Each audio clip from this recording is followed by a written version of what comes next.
Banjir adalah peristiwa meluapnya air yang menutupi daratan yang biasanya kering. Hal ini terjadi ketika volume air, baik dari hujan, sungai, laut, atau saluran drainase melebihi kapasitas, sehingga air menyuburh ke wilayah sekitarnya.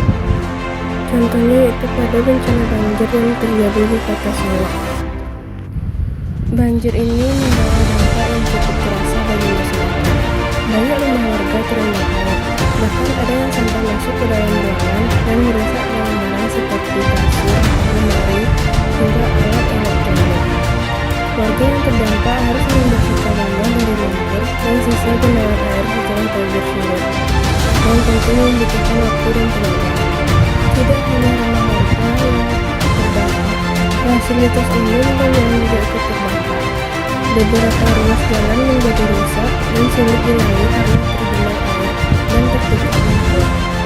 Saluran drainase yang tersumbat membuat air sulit surut, sehingga banjir bertahan lebih lama di beberapa titik.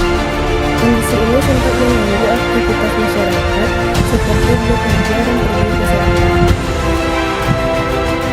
Di sisi lain, para petani juga merasa kerugian karena sawah dan kebun mereka terendam air.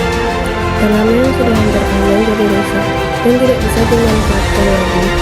Selain itu, air banjir yang kotor juga menimbulkan kekhawatiran akan munculnya penyakit.